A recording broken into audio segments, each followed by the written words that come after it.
It's everything. It could happen anytime, any place. It happens more consistently and in a concentrated time when we all are home and together and kind of focused on a mission of writing songs. We might get ideas and parts and pieces. You could be sound checking. Someone could play something cool, and we're like, oh, let's save that for when we get home. And planes, trains, automobiles for lyrical ideas. Sometimes whatever. But when we come home and we kind of say, okay, let's write music now, is when we really open ourselves up to the universe to listen and see what's out there and kind of come together and focus. And as much of it is, kind of pure and beautiful inspiration, it also comes from suiting up and showing up every day and knowing that, we have something to accomplish as a band, and it's writing. Sometimes they do a thing called a face-off, where let's say we have a verse and a chorus, and I listen to the song and I say, okay, we need one more part. These parts are great, but it doesn't feel like a finished song. So Flea and John will usually go into separate rooms and come up with an option of what could happen next. And that'll take, we sometimes limit it to 10 or 15 minutes. And then they come in, they each play their idea, and sometimes the whole song changes from there. It's a lot about that organization process, like when the spark of the ideas comes, when the initial part of the ideas come, it comes from that sort of dreamlike place that I was talking about, but then it's our job to organize it and put it into shape and see it in relationship to the other songs and all that stuff. It's like God is always there, but you got to do the footwork.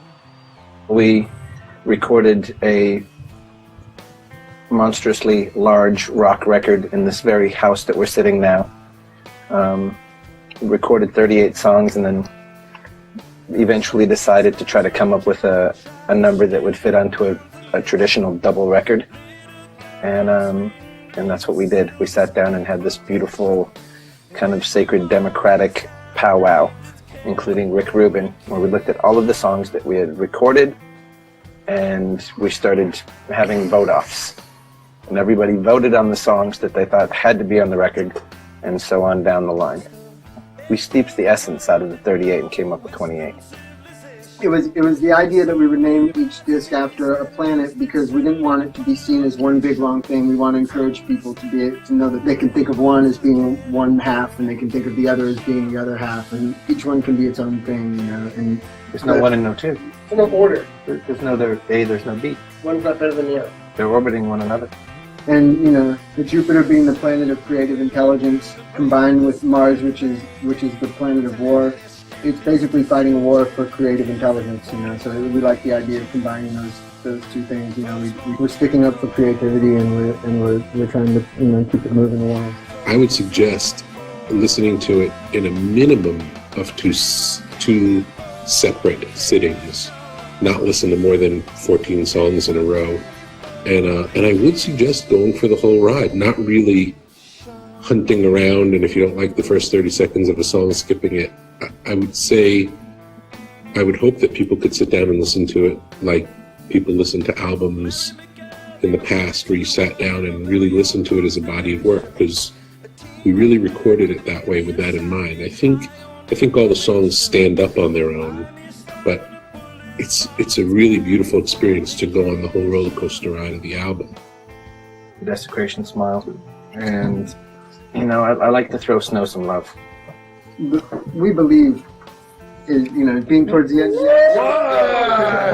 Get out of here! Wow. But yeah, what we believe is a really good one. We had these little kids sing on it. They were really cute. They were between 4 and 7 years old, and they walked into the Center for the Cultivation of the Invisible, and they just brought a great life into the room, and they sang the words "We Believe" over and over, and it was a real mind-clearing kind of feeling for me. It felt like it meant something that I didn't really understand what it meant, but that really meant a lot. I had that same feeling when the kids sang on Airplane. Really? Yeah, so I like that one. I'm also a big fan of Hard to Concentrate. I really love the vocal on it. Don't have favorites. Don't have favorites? Today, my top two would be Danny California and Tom Brady. Wow. I don't believe him. Huh? I don't believe him. I think he made that up. He's lying. He's lying. I'm willing to tell. I cannot tell a lie.